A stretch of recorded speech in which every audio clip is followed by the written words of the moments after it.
Buenas noches, bienvenidos. Es domingo y usted nos acompaña en Debate Político. Les saluda William Meléndez y su servidora Diana Verónica Ramos. Qué bueno que están con nosotros en un nuevo domingo de Debate Político. El próximo gobierno que asuma el 1 de junio dentro del área económica, William, tendrá dos grandes retos que enfrentar. Uno de ellos es la famosa reforma fiscal. Exacto. Finalmente, habrá acuerdo entre las diferentes fuerzas del país para hacer esa reforma fiscal que es básica para enfrentar la realidad económica de este país. Y el gran tema de las pensiones, Diana, que es muy sensible sin duda alguna para toda la población, para todos nosotros a futuro también, y sobre todo uno se pregunta, ¿quién sobrevive en este país con una pensión mínima de $207 mensuales? Bueno, es parte de las interrogantes que tendremos el día de ahora con los representantes de los partidos políticos, que son Alfonso Goitia, del FMLN. Ramón Rivera, del partido Vamos. También está con nosotros Juan Pablo Fontán, del partido Arena. Y hemos invitado también al representante del partido Gana, pero se nos dijo que debido a la fecha y al horario no había complicaciones de agenda. Exacto, no había a quien mandar para representar al partido Gana, pero sí estuvo invitado a este debate político.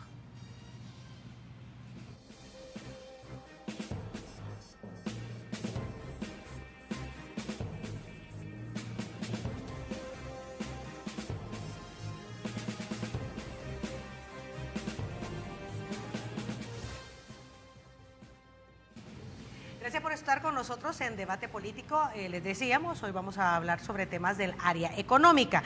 Así que bienvenidos, don Ramón Rivera, del partido Vamos, Alfonso Goitia, del FMLN, e igualmente Juan Pablo Fontán, del partido Arena. Queremos comenzar con el tema de pensiones, reforma al sistema de pensiones. Los candidatos ya se han expresado sobre este tema, todos están de acuerdo en que hasta el momento lo que se hizo es solamente una reforma, un pequeño parche a lo que ya existía, pero con el objetivo en realidad de darle viabilidad, solvencia al gobierno, pero que en realidad esto no ha venido a solucionar el problema de pensiones en el país. Queremos conocer entonces cuál es la propuesta. Comenzamos contigo, Juan Pablo. Sí, cómo no. Un gusto estar con ustedes. Gracias. Gracias por la invitación. Bueno, como tú mencionas, Diana Verónica, este es un tema complejo, que la posición de la Alianza por un Nuevo País y del candidato Carlos Calleja es que se necesita hacer una revisión un poco más amplia de lo que se ha venido haciendo en este último quinquenio. Lo expresó en el debate de la UES el candidato, en donde dijo que la visión que nosotros vemos de la reforma de pensiones última que se hizo es que tenía un componente demasiado eminentemente fiscal, una presión fiscal sobre las finanzas del Estado, y que se hizo un poco, digamos que con esa visión muy corto plazo. La visión en general, el primer planteamiento que tiene el partido es que este es un tema que no se puede volver a tocar de una manera a la ligera, ¿verdad? Y eso significa que el quinquenio debería estar, digamos que lleno de mucho diálogo, de mucho debate, y que no va a ser un tema tan fácil de resolver. ¿Con el fin de buscar qué, Juan Pablo? A ver, un sistema de pensiones debería tener tres elementos.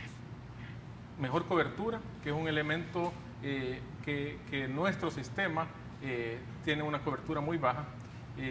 Un tema de suficiencia, es decir, la pensión que yo recibo una vez yo me jubilo, me garantiza una vida digna. Y un tercer elemento, un tema de sostenibilidad, ¿verdad? Todos queremos tener la mayor pensión posible, pero de algún lado se tiene que pagar, ya sea de las contribuciones que yo voy haciendo a lo largo de mi vida laboral, o de contribuciones subsidiarias que podrían hacer el resto de la población a través del Estado. Rápidamente, ¿cómo se resuelve de entrada el problema? Digo, para evitar que se coloquen parches, que es lo que se ha cuestionado, ¿no? Que solo se colocan parches para resolver el problema de manera eventual, pero no de mediano o largo plazo. De acuerdo. A ver, nuestra visión es, el tema estructural es que para que yo pueda tener una pensión digna, cuando yo me retiro, tengo que haber trabajado suficiente tiempo y haber tenido salarios suficientemente buenos. El problema estructural es que muy poca gente cotiza y tiene un empleo formal. Ustedes saben que la PEA, la población económicamente activa, anda alrededor de 3 millones de personas, y la gente que tiene un empleo formal andará alrededor de las 700,000 personas, ¿verdad? Con ese nivel de empleo formal es imposible que tengamos las pensiones dignas que los salvadoreños nos merecemos. Primer solución es una estrategia de crecimiento de mediano y largo plazo que aumente sustancialmente de esas 700.000 personas que están en empleo formal a alcanzar por lo menos 2, 3 millones, que no es algo que se resuelve en un quinquenio. El tema de cobertura entonces, ¿cómo volver más personas dentro de la formalidad al momento de trabajar para que puedan cotizar a una, como es en el momento, AFP? Exactamente. Sí. Ok. Alfonso, porque la gran pregunta que nos hacemos todos es ¿quién sobrevive en este país con una pensión mínima de $207? Pues yo no sé cómo hacen para sobrevivir, pero sobreviven en todo caso, ¿no? Pero obviamente esa pensión es sumamente baja, esa es la pensión mínima. Aún los trabajadores que se están pensionando, y trabajadoras, están viendo que la pensión que reciben es un promedio de 30% del salario que han obtenido a lo largo de sus años, lo cual significa obviamente una pensión bajísima. En esa perspectiva hay necesidad de hacer una reforma profunda al sistema de pensiones. O sea, la privatización de las pensiones ya llegó a su tope, ya no puede seguir. O sea, el sistema no funciona. No, el sistema no funciona. Ya en todos los países donde ya ha habido cambios sustanciales en ese sistema de pensiones privatizado. Y el candidato del FMLN ha dicho, vamos a crear una AFP pública. ¿Cuál va a ser la variable entonces con lo que ya tenemos en el sistema privado? Entonces, un poco lo que se está planteando es, bueno, cada quien puede optar. Si yo quiero optar hacia el sector público, posiblemente con otras características que permitan una mayor pensión a futuro que lo que te da el privado. Entonces, puede ser que sea así ahora. O sea, ¿qué es lo que le puede, perdón, Alfonso, qué es lo que le puede permitir a una AFP pública tener mejores posibilidades de ofrecer una pensión distinta a la que ofrecen los privados? Porque aquí el tema es que se mantendrían las privadas y la pública. Claro. Sí, mira, yo, desde mi punto de vista, hay que corregir todo. O sea, realmente no puede haber un sistema privado, hay que hacer un sistema mixto, en todo caso, donde resolvemos el problema fiscal del gobierno, que es un problema de endeudamiento serio, al cual ha llevado este sistema de pensiones.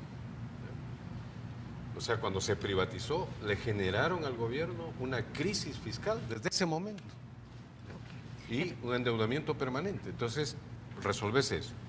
Hay que resolver el problema de, obviamente, las pensiones de la gente. Lo normal sería que los pensionados recibieran entre un 50 y un 60% de todo lo que han logrado acumular en su vida de trabajo. ¿Y esto llevaría que a un promedio de cuánto? ¿Una pensión de qué? ¿De $500? Pudiera ser una pensión de $500. Por lo menos la pensión mínima debería estar ahorita en $300, que es el salario mínimo. Ok. Más adelante ampliamos sobre esto, Alfonso. Mientras tanto escuchamos, Ramón, ¿cuál es la propuesta del partido Vamos en el tema de pensiones? Bueno, nosotros creemos también que debe haber una reforma integral definitivamente en el sistema actual de pensiones. Es totalmente inviable en el largo plazo en la forma en que está estructurado.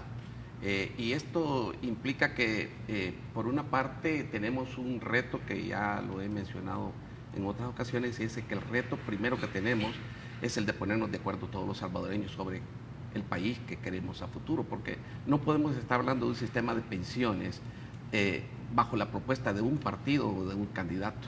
Tenemos que tener un sistema de pensiones que sea un proceso de diálogo nacional, donde todas las partes den su aporte, de lo contrario no tiene pero hay que partir de algo, Ramón, claro. Y desde la perspectiva de Vamos, ¿de dónde hay que partir entonces? Bueno, nosotros creemos que el sistema de pensiones actual, como dije, es totalmente inviable. Por lo tanto, debemos de reestructurarlo, pero integralmente. ¿Qué implica esto? Primero, tenemos que corregir las desviaciones que se le introdujeron al sistema. Por ejemplo, el hecho de que las AFPs estén forzadas a colocar la mayoría de sus fondos a tasas subsidiadas por nosotros los contribuyentes al Estado es totalmente fuera de lugar. O sea, ya hay inclusive como ustedes saben, una sentencia Sí, en claro. la Sala Constitucional donde deberían de estarse pagando intereses de mercado, pero no se está haciendo. esto desde luego está afectando los montos de las pensiones. ¿Cómo vamos a tener pensiones razonables cuando estamos subsidiando al Estado? Sí, Ramón, ¿y cómo se evita entonces llegar a tomar medidas que pueden ser tener afectación directa sobre los cotizantes? Por ejemplo, algunos decían, bueno, hay que aumentar los años de jubilación o el monto del porcentaje para evitar llegar hasta ese nivel. ¿Qué es lo que se puede hacer? ¿Hay opciones o no? William, yo creo que no debemos de ser demagogos en esto, ¿no? El Salvador es el país que tiene la edad más baja de retiro, 60 años. Bueno, no me está preguntando mi edad, pero yo ya tengo más de 60 años y no estoy todavía, o sea, siento que todavía soy productivo. Hay que aumentarla los años. Hay que aumentarla, claro, porque si no, no te podría decir, o sea, no hemos hecho los estudios actuariales que esto amerita, pero lo que sí yo creo es que la mayoría de los países se están retirando de 65 a 67, 68 años de edad en estos momentos. Porque las expectativas de vida de la gente es de 80 años por lo menos. Si estamos retirando gente a los 60 años, quiere decir que debemos de proveerles pensión por los próximos 20 años por lo menos. ¿Okay? ¿Y quiénes van a financiar esas pensiones?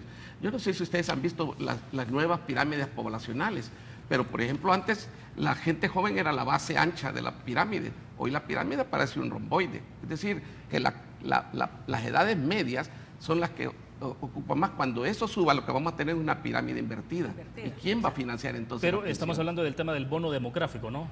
De la posibilidad de aprovechar el bono demográfico, claro, en el momento que tenemos un potencial de jóvenes importantes. Así es, claro. Okay.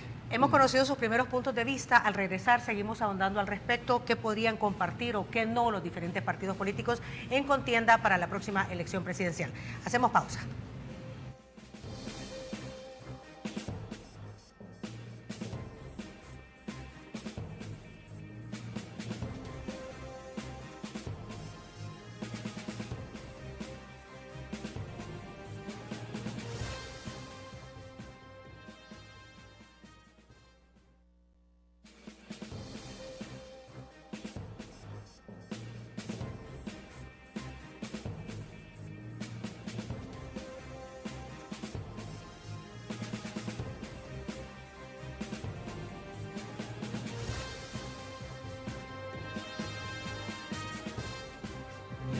Continuamos en debate político. Reiteramos que a este foro invitamos para este día a un representante del Partido Gran Alianza por la Unidad Nacional, un representante desde luego de Nayib Bukele, pero nos dijeron que por razones de agenda no podía estar con nosotros, Diana Verónica. En efecto. Sí, y tenemos, bueno, continuando siempre con el tema de pensiones, tenemos ahí declaraciones de Carmen Aida Lazo, la candidata a la vicepresidencia del Partido Arena, de la coalición, y también del candidato presidencial del FMLN, Hugo Martínez, sobre el tema de las pensiones. Vamos a ver y escuchar. A ver, vamos a hacer la lectura rápido porque eso es lo que dice Carmen Aida Lazo, que se dejó de lado el tema de cobertura, de suficiencia y de sostenibilidad, aunque los estudios recientes de la reforma de pensiones señalan que hubo un impacto al final positivo, porque la reforma de pensiones, dice ella, redujo de cierta forma el costo actual neto que tenía la deuda provisional. Bueno, y por otro lado, Hugo Martínez, candidato a la presidencia de la República por el FMLN, ha dicho: voy a apoyar al sistema privado de pensiones, pero creo que debe existir un sistema público y que cada salvadoreño decida. La práctica es lo que va a definir si coexisten los dos sistemas, si prevalece uno o si es inviable el otro, pero lo que no podemos hacer es decidir por la población. Bien, bueno, ante esto, creo que es parte de lo que ustedes han estado hablando. ¿En qué coinciden las diferentes propuestas de reforma? No sé si el Partido Arena o el Partido Vamos estaría de acuerdo en una AFP del sector público.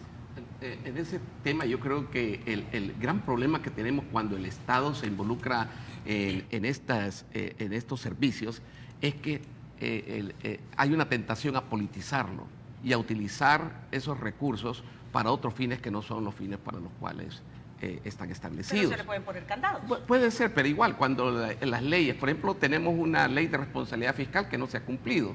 O sea, cuando las leyes aquí se dictan para ser incumplidas, ahí tenemos un serio problema. Y en la historia de El Salvador, lamentablemente, no solamente en los últimos 10 años, sino en los 30 años anteriores, tenemos demasiados ejemplos de leyes que se pasaron a través del Congreso por los mismos gobiernos que gobernaban, que nunca se cumplieron. Ok, Alfonso, entonces, ¿cómo se garantiza que los fondos de esta propuesta del FMLN de una AFP pública en realidad se utilicen solo para el tema de pensiones. No, yo creo que ya hay mecanismos que se han construido. Hay un instituto de acceso a la información. Se puede centrar a ver qué están haciendo cada institución. Puedes pedirle rendición de cuentas permanente. Y puedes crear otros mecanismos que garanticen realmente el control de esos fondos. O sea, yo no veo la preocupación no es esa. El sistema debe cambiarse. Y como lo dice Hugo, hay que crear una AFP o un sistema público, pero que más adelante podemos evaluar que realmente el sistema que se va a privilegiar es el sistema público. Alfonso, dos preguntas. ¿Con qué fondos nacería un sistema público de pensiones? Con los fondos de las pensiones, o sea, con los pensionados. Entonces, cuando tú metes a los pensionados a ese sistema público, trasladas todos sus fondos.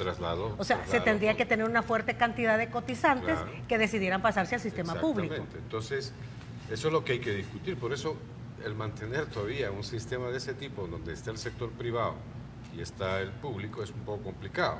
Sí. Pero yo creo que hay que hacer un proceso de transición, por eso de un sistema mixto, que luego en un proceso de transición nos lleve a un sistema público nuevamente, con las garantías que señalaba Ramón. O sea, hay que garantizar que se usen adecuadamente los fondos, sí, etcétera, etcétera. Ahora bien, el modelo de nuestro país, Juan Pablo, por ejemplo, ha descansado, bueno, se diseñó muy parecido al modelo chileno, ¿no? De hecho, cuando comenzó toda esta discusión, se tomó ese referente, y ya hemos visto que en América Latina prácticamente todos los modelos, incluyendo en Chile, están en cuestionamiento, en crisis de alguna manera, y replanteándose. Entonces, no están cumpliendo lo que prometieron. Exactamente. Entonces, ¿qué es lo que se debe hacer en nuestro país para hacer ese tipo de correctivo? Pero sobre todo para que, claro, no se va a esperar que sean reformas permanentes en el tiempo, pero porque hay que ir actualizando, pero ¿cuáles son entonces las emergentes? Sí.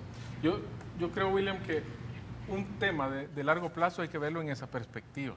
Yo coincido mucho con lo que decía Ramón cuando Diana Verónica preguntaba, ¿es confiable, tal vez te parafraseo, es confiable que el gobierno maneja las pensiones de la gente? Y yo ahí creo que hay que hacer una mirada hasta los años 60, que fue cuando se creó el primer sistema de pensiones, que fue un sistema público que generó varias complicaciones. Una de ellas es que era un sistema público muy generoso. Todos recibíamos, la OIT dice que una pensión promedio uno podría andar recibiendo alrededor del 40% de tu salario, para simplificar. El primer sistema que se creó te daba a ti hasta el 80% y en algunos casos hasta un 100%. Eso era sostenible, financieramente insostenible. Y en los 90, cuando empezamos a sufrir parte de esas consecuencias, creo que no se terminó de resolver por una visión también demasiado de corto plazo. Porque lo que en ese momento se hizo se había acumulado una deuda previsional, sustancialmente grande, se reformó el sistema, se siguió el modelo chileno, se arregló un poco las pensiones de la nueva gente que entraba al mercado laboral, pero la deuda previsional anterior se tiró un poco para adelante, tal vez no un poco, bastante para adelante. Sí, y ha creado los problemas de reforma fiscal que tiene ahora el país. Y esa fue la crítica que nosotros tuvimos, la primera crítica que tuvimos a las reformas últimas de los últimos años, de este quinquenio, ¿verdad? Se estaba volviendo a responder a una falta de liquidez y no se están abordando temas sustanciales de cómo yo puedo aumentar mi rentabilidad, que tal vez ahora pueda andar del 25%, 30% tal vez de lo que yo hoy, la gente que se está jubilando, podría estar recibiendo, cómo lo aumentamos sustancialmente al 40% o arriba del 40%, pero que sea financieramente sostenible. Pero esto y por el otro lado, por el tema de colocación de fondos en el exterior, por ejemplo. Podría ser una de las alternativas. Nuestro planteamiento, que es lo que Carlos expresaba muy bien en la UES, este es un tema que no lo vamos a resolver en el primer quinquenio, independientemente de qué gobierno llegue, ¿verdad? Este es un tema que se tiene que abordar de una manera, antes de que llegue al debate político en la Asamblea Legislativa, por ejemplo, tiene que haber un consenso, y esa ya tal vez una opinión personal, tiene que haber un consenso académico, intelectual, empresarial, sindical, antes de que entre ya en las últimas partes políticas que son las más candentes. Pero Yo ahora me sí, acuerdo los que parches, esto también, perdón William, yo me acuerdo que esto también se dijo antes de hacer la reforma que se hizo al sistema de pensiones, pero siempre termina llevándose a acuerdos políticos más que en realidad técnicos de cómo funciona el sistema para en realidad proveer lo que el pensionado necesita, una pensión digna, que le dure mientras tiene proyección de vida y que cubra a la gran mayoría de salvadoreños, porque ya tú lo mencionabas, 30% de la población económicamente activa prácticamente es la que tenemos acceso al sistema de pensiones. ¿Cómo se logran? Adelante. Porque Sí, por ese es favor. precisamente el punto que yo hacía ver. Digo, realmente para tratar muchos de estos temas que no son temas coyunturales realmente, son temas que debían de ser de nación, necesitamos realmente un gran acuerdo como país. Y mientras no hagamos eso, mientras tengamos dos posiciones tan polarizadas, ¿okay? Eso es difícil. ¿Okay? Necesitamos romper esa polarización y necesitamos lograr acuerdos, por lo menos mínimos, que permitan proyectar al país 20 o 25 años hacia el futuro. Ahora bien, las reformas actuales son insostenibles para 5 años. En menos de 5 años tendrán que estar haciendo nuevas probablemente. modificaciones, ¿no? Tienes que, o sea, de hecho, lo que se hizo en la reforma del año pasado es resolver ciertamente la problemática fiscal del gobierno, Sí. provocada deliberadamente por el partido de oposición más grande, ¿ya? Porque se podía haber aprobado fondos, bonificación, préstamos para resolver el problema. Pero ¿Usted cree que es responsabilidad de Arena? Claro, responsabilidad de Arena, totalmente. O sea, y el Cuando- otro cuando punto, entramos en el impasse. pero el otro punto que hay que tomar en cuenta, que no es solo resolviste el problema del gobierno, resolviste el problema de los empresarios propietarios de las AFPs. O sea, ellos exigieron sus ventajas y beneficios. O sea, lo que resolviste con esa reforma es lo que le interesaba al Estado para mantener su estabilidad fiscal, pero también resolver los intereses de los empresarios. Nos sometimos a eso. ¿Ya? Por eso mismo te digo, el problema es por qué tenemos nosotros que resolver, nosotros como trabajadores, resolver los intereses de un grupo de empresarios Sí. que Alfonso, obtienen ¿cuál, grandes beneficios. cuál es la gran diferencia, brevemente, cuál es la gran diferencia entre una administradora de fondos de pensiones pública que una privada? ¿Cuál es la gran diferencia? La gran diferencia es que si es pública, Ajá. tú puedes establecer mecanismos y criterios diferentes para beneficiar al trabajador. En el cambio, en la privada, ellos determinan cómo te van a distribuir tu dinero. ¿Ya? O sea, y eso es lo que ha pasado. Por eso es que la pensión es sumamente baja en este momento. Sí. ¿Ya? A A su criterio, sí. entonces, se Antes tomaron de el en irnos Estado a la- puede asumir mayores responsabilidades, puede Antes hasta de- generar más ingresos o asumir compromisos con los trabajadores. Pero con las privadas no tenés eso. Los privados, Ya. lo que tú tienes te lo devuelvo. Yo creo que antes de ir a la pausa escuchamos a Juan Pablo Sí, un poco gracias. por favor, porque es una Por referencia alusión, directa. Por por favor. alusión, correcto. Rápido, sí. A ver, yo preguntaría esto, ¿qué es lo que decía Ramón? ¿Cómo voy a confiar yo en darle mi dinero de mis ahorros para cuando ya no tenga cómo pagar mi vejez a una administración que dice que la responsabilidad es del partido que está en la Asamblea Legislativa y en la oposición? Cuando uno se mete a administrar un quinquenio, la responsabilidad es del partido que esté en el gobierno. Hay un tema bien de fondo, ¿verdad? Antes de entrar a una discusión si es algo público o privado, es cuál es la confianza que tenemos nosotros y la magnitud del problema. Es que yo creo que no terminamos de verificar cuál es la magnitud del problema. La deuda previsional llegó al 100% del PIB. Todo lo que producimos, todos los salarios en un año, lo debíamos a la gente que se va a pensionar. Nuestra visión es que se necesita salirse de este enquisillamiento, de echarle la culpa a las AFP, que son las explotadoras, que son las culpables de que el gobierno haya caído en impago. Salirnos de esa visión y sí entrar en un debate menos político, ¿verdad? Cuando yo me refiero a político no lo digo peyorativamente, ¿verdad? Lo digo menos financiero, ¿verdad? Claro, cualquier quinquenio que entra con una presión de deuda de ese tipo y si tiene algunas deficiencias de capacidad para administrar el gobierno, por supuesto que va a terminar teniendo que aprobar cosas a la Lo que tú carrera. dices es que el costo político de las decisiones que se tengan que tomar en el tema de pensiones sea de todos los partidos políticos, al final de cuentas, porque tiene que ser una decisión que la compartan. Sí, Tenemos que hacer pausa. Regresamos en breve.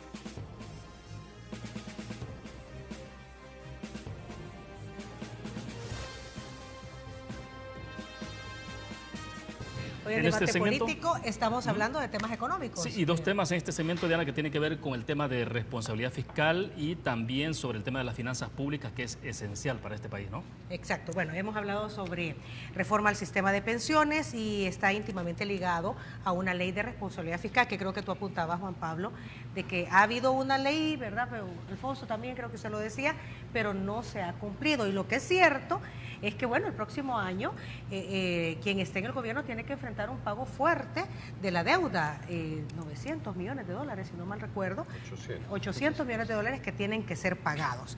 ¿Cuál es la propuesta desde el FMLN sobre cómo en realidad lograr una ley de responsabilidad fiscal? ¿Cuáles son los elementos?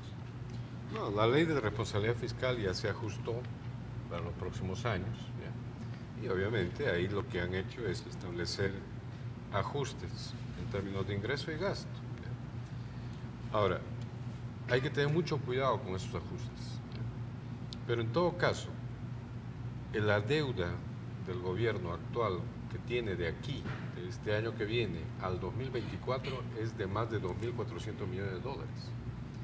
El ministro de Hacienda ya presentó la propuesta de reestructuración de la deuda para que se pueda solventar de una vez y tirar todo eso a largo plazo para que haya estabilidad fiscal en los próximos 10, 15, 20 años.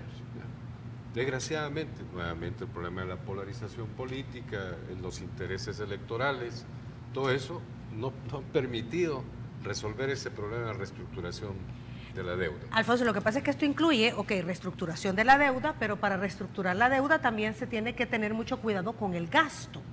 Las restricciones al gasto, ¿cuáles son en la propuesta? No, mire, siempre hemos dicho, sí, el gasto público tiene que ser eficiente en términos de su impacto en los distintos programas y proyectos que se implementen. O sea, no puede ser que gastemos por gastar, o sea, no se puede hacer eso.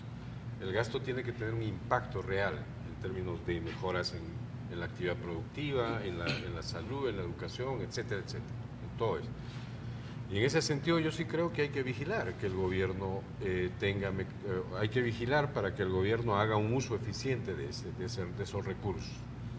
Pero el problema, nuevamente, el problema político lleva a que la percepción de los partidos políticos de oposición, especialmente algunos de ellos, es que aquí se despilfarra, hay gasto innecesario, no sirve, hay muchos empleados públicos.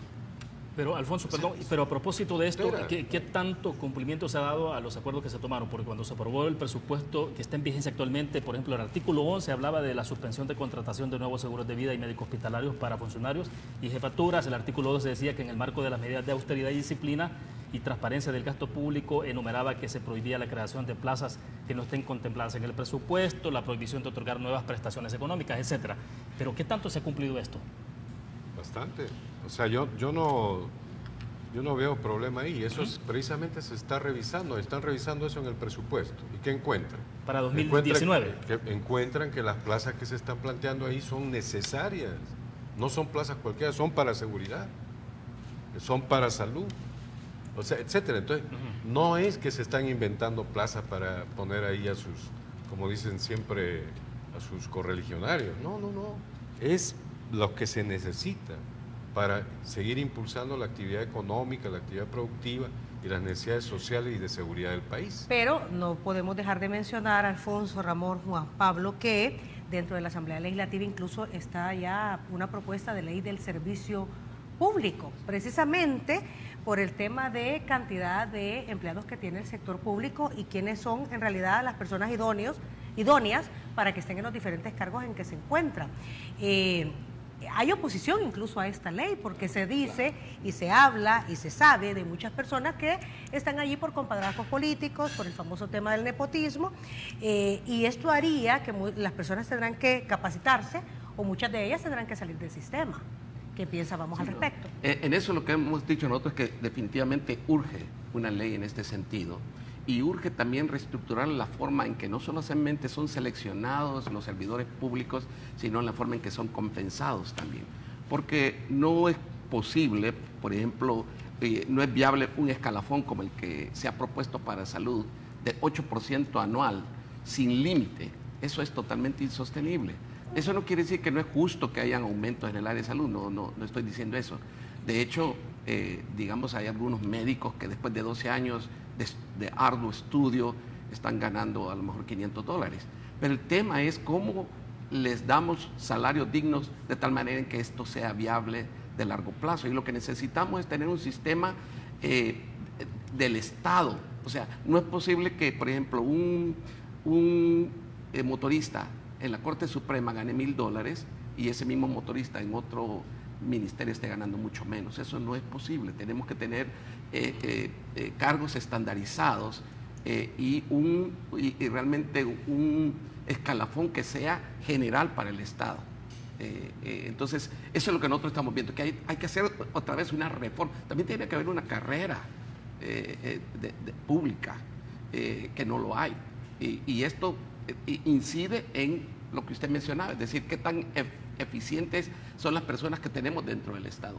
No, algunas de ellas realmente están ocupando posiciones simplemente por compadrazgo o porque sudaron la camiseta o por cualquier otra razón que nada tiene que ver con la capacidad de estas personas. ¿Y qué dice Arena al respecto? Porque el FMLN plantea de que el partido Arena, es así, ¿verdad, Alfonso? Es que digo, el partido político de oposición, ¿verdad? No acompaña las decisiones que hay que tomar en la Asamblea Legislativa para cumplir con esta ley de responsabilidad fiscal que permita plazo largo a pago de deuda. Y eso es lo que está entrampando en realidad. Sí, a ver. La ley de responsabilidad fiscal, que es una responsabilidad de la Asamblea Legislativa, porque es una ley, ahí estamos todos responsables de establecer metas y mecanismos para cumplir los temas fiscales. Es responsabilidad del Ejecutivo cumplir, ¿verdad? Yo creo que el tema es un poco más de fondo, ¿verdad? Nuestra posición es que este no es un problema de ingresos, sino es un problema de gastos, de falta de inversión social y de mecanismos de control.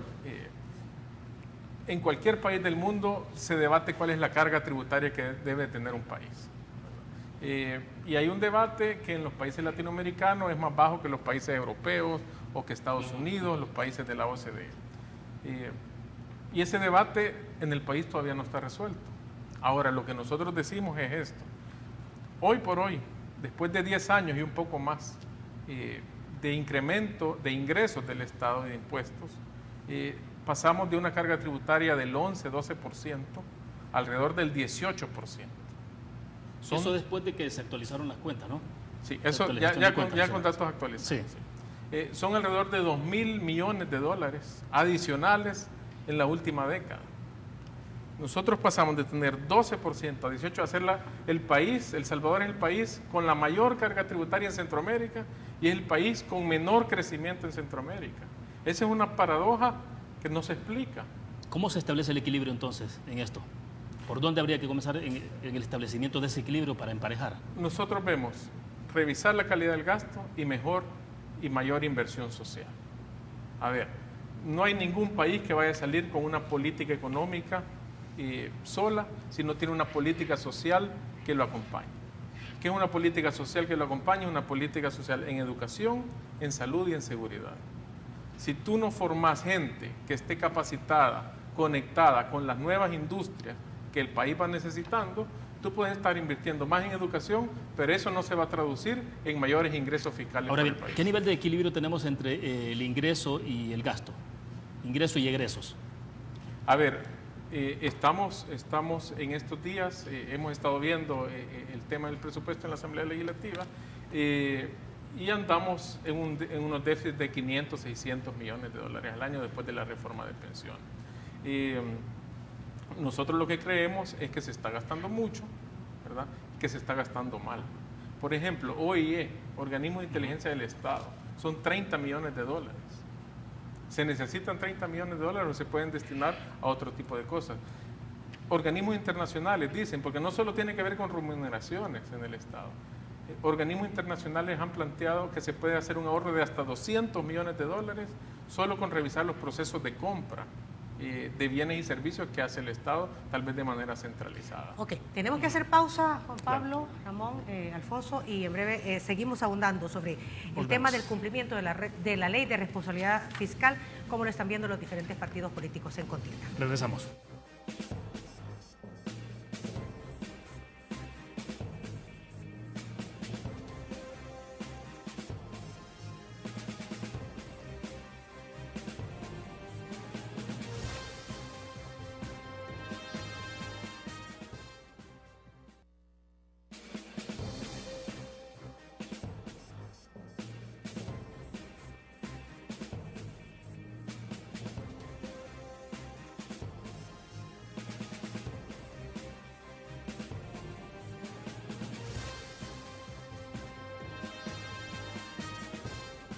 Bien, continuamos en debate político. Es que también el corte comercial se pone interesante esto, ¿no? Se pone, no, ya se empiezan a hacer preguntas entre los invitados. Sí, así que mejor las hacemos en público. Claro, Alfonso, proceda. No, les decía que el tema de los ingresos es importante y en ese sentido, ciertamente todos los candidatos en este momento no quieren hablar de nuevos impuestos ni nada de impuestos, pero sí de control de evasión y de elusión fiscal. Y en esa perspectiva se acaba de aprobar precisamente el préstamo para modernizar la hacienda pública. Que es la factura electrónica. Que es la factura electrónica y obviamente eso se retrasó mucho porque el partido de oposición no quería. Pero ¿y por qué no se ha avanzado en el tema de combatir la evasión y la ilusión? Alfonso, pregunto porque desde hace 15 años por lo menos se viene hablando de lo mismo, ¿no? Claro. Pero ya el FMLN ha gobernado. Sí, y es que se habla de cantidades de 1.500, de 2.000 millones de dólares, que es un 30% del presupuesto general de la nación. Exacto, pero ha habido un proceso a lo largo de estos últimos 10 años de mayor control de la evasión y la ilusión fiscal. ¿Ya? O sea, de hecho, por eso que señalan que este gobierno ha tenido más plata. Sí ha tenido más plata, porque ha sido más eficiente y efectivo en el cobro. Y en el gasto también. Y en el gasto también, porque hay que hacerlo. Digo, porque Juan Pablo estaba argumentando. Y en nuevos impuestos, más de 20 nuevos impuestos en esta década. 23 nuevos impuestos. Estamos de acuerdo con Alfonso de que la ecuación, cualquier país financieramente, cualquier hogar, solo hay dos formas de poder balancear tus finanzas públicas en un gobierno o en una casa. Es por el lado de los ingresos y por el lado de los gastos. Eso, ahí no hay donde perderse. Y estamos de acuerdo con Alfonso que el tema de ilusión y evasión es un tema central y fundamental también del lado de ingresos.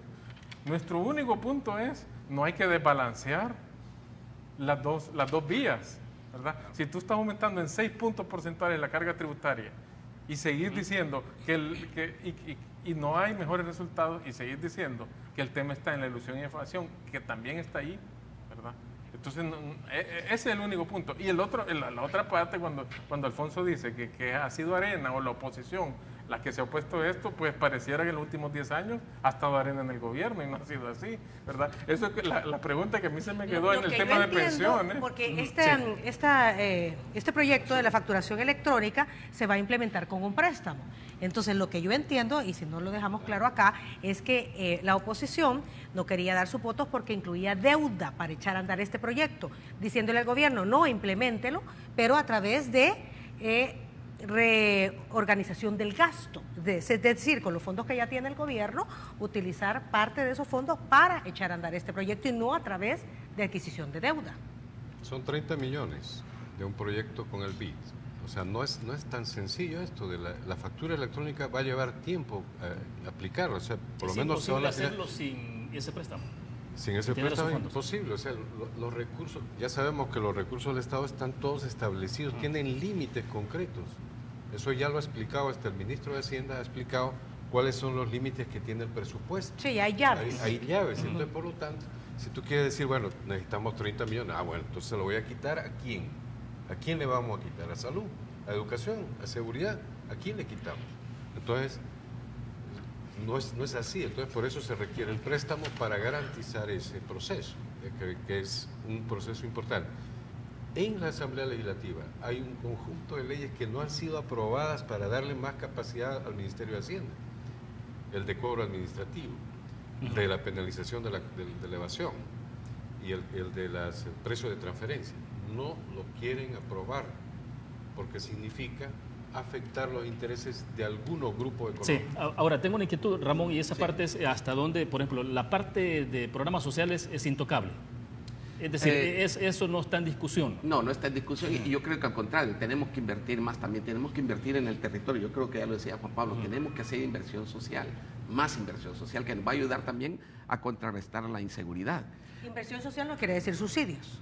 No, no necesariamente. Okay. No necesariamente quiere decir. En el tema de subsidios también ahí hay una gran área donde podríamos discutir, ¿no? Porque yo creo que ahí también hay que hacer una reforma, hay que hacer una reestructuración de los subsidios, de tal manera que hacerlos más eficientes. Pero solo quiero tocar un tema con respecto a los ingresos. Miren, en el tema de los ingresos, nunca van a haber ingresos suficientes para un país con las necesidades que tiene El Salvador. El tema no es nada más de ingresos, el tema es cómo invertimos los ingresos, o por muy pocos, muchos que sean, cómo los invertimos inteligentemente y con una estrategia. Entonces, en el ADC exactamente. o en el 1, 2, 3, y eso 4. me trae otra vez al punto que he dicho yo, que es el gran reto que tenemos los salvadoreños, ponernos de acuerdo. Porque mientras no nos pongamos de acuerdo, mientras sea un planteamiento de un partido o de una fórmula presidencial, ¿qué es lo que estamos oyendo? Yo propongo, nuestro partido propone, el candidato dice, sí, pero a la final no es lo que propone el candidato, no es lo que propone el partido, es lo que el país quiere. Ramón, entonces, aquí es lo que, ese es el gran reto que Ramón, aquí lo que se dice es que siempre las decisiones se toman para los próximos 5 años. Lo que pasa es que problemas como el del sistema de pensiones o hacer eficiente el uso de los recursos para ser eficiente en la inversión, no le llamemos gasto, requiere tiempo, requiere acuerdos políticos, pero solo están pensando en los próximos 5 años. Ese es el gran problema que tenemos, que todo eso aquí es electoral. Y vamos, y otra vez, vamos. Nosotros hemos dicho que definitivamente no estamos en esta carrera por ocupar un cargo político, y creo que lo hemos demostrado en el sentido de que, primero, nadie del partido vive de la política, ¿okay? O sea, no es el tema aquí, no es que estamos detrás de, como decimos en buen salvadoreño, detrás de un hueso, que estamos detrás de dejarle un mejor país a las siguientes generaciones, a nuestros hijos, a nuestros nietos. Y eso nos lleva precisamente a estar más conscientes de que necesitamos ponernos de acuerdo como una necesidad urgente y que no se puede posponer. Y estos acuerdos incluirían, perdón, William, estos acuerdos incluirían aumentar los impuestos, porque se dice que somos el único país en Centroamérica que no tiene el impuesto a la propiedad, pero no necesariamente quiere decir que hay que ponerlo. Podría ser, Diana Verónica, porque cuando nos pongamos de acuerdo vamos a hacer precisamente lo que en consenso acordemos, independientemente de que estemos o no de acuerdo, porque si queremos que unanimidad, nunca nos vamos a poner de acuerdo. Ahora, ¿qué tenemos que hacer? Negociar. ¿Cómo podría ser, vamos, si no tiene representación legislativa, por ejemplo? Bueno, vamos a esperar el 2021 y vamos a tener representación legislativa. Pero además de eso, mira, cuando hagamos propuestas que son de sentido común, William, es que las personas decentes, los diputados decentes no pueden dejar de apoyar algo que es bien para el país. Nosotros así lo vemos, y además el ciudadano también tiene que jugar un rol importante en esto. Si ponemos de acuerdo a todos los sectores del país, sindicatos, empresa privada, partidos políticos, jóvenes, etc., y nos ponemos de acuerdo, nosotros somos los garantes de que eso se debe. Eso nos lleva a pensar un poco sobre acuerdo de nación, y ya que estamos un poco concluyendo con el tiempo, Juan Pablo, ¿es posible lograr un acuerdo de nación en esta materia de la que estamos hablando, en el tema de responsabilidad fiscal, en el tema de contribuciones en general, y cómo enfocar en el establecimiento de prioridades? Bueno, en nuestra visión creemos que es completamente factible, depende de la voluntad. Nosotros tenemos 2 candidatos, a Carlos Calleja y a Carmen Aida Lazo, que se han destacado por tender puentes, ¿verdad? En su lenguaje, en sus propuestas, en sus acercamientos, son personas de diálogo. Carmen Aida viene de la academia, es una persona muy abierta a poder discutir, y ese es el primer paso. ¿Cuál es el liderazgo que se va a tener el próximo quinquenio para empezar a delinear esto? ¿verdad? Vemos otros candidatos, como el candidato de Ghana, por ejemplo, que hace un llamado constante a la confrontación, al odio, a la victimización, a los ataques. Ese primer elemento, si tú me preguntas sinceramente, te digo quiénes están en la mesa para poder liderar un acuerdo de nación. Y eso lo vemos claro. Lastimosamente hay que reiterarlo, invitamos también a un representante del partido Ghana para que nos acompañara en esta discusión, pero problemas en sus agendas no les permitieron estar con nosotros. ¿Se van a poder dar estos acuerdos? ¿El FMLN va a aumentar o no va a aumentar impuestos? No, no está planteado el incremento de impuestos o de crear nuevos impuestos. Pero en la plataforma legislativa sí contemplaban el impuesto a la propiedad. Sí, el impuesto al patrimonio hay que discutirlo, pero son cosas de acuerdos que hay que tomar en conjunto. O sea, ¿vamos a aplicar o no vamos a aplicar el impuesto al patrimonio que en todos los países de América Latina existe, menos en Cuba? Porque la propiedad es estatal. Entonces, ¿cómo la aplicamos? Entonces hay que ponerse de acuerdo si estamos dispuestos a contribuir más, con más ingresos al Estado para que establezca programas de desarrollo. Se nos agotó el tiempo. Gracias, Alfonso, por estar con nosotros. Gracias. Ramón, un gusto que haya compartido. Gracias. Juan Pablo, gracias. Un gusto. A la orden. Ha sido también un gusto estar compartiendo con ustedes esta noche de domingo. Buenas noches. Buenas noches.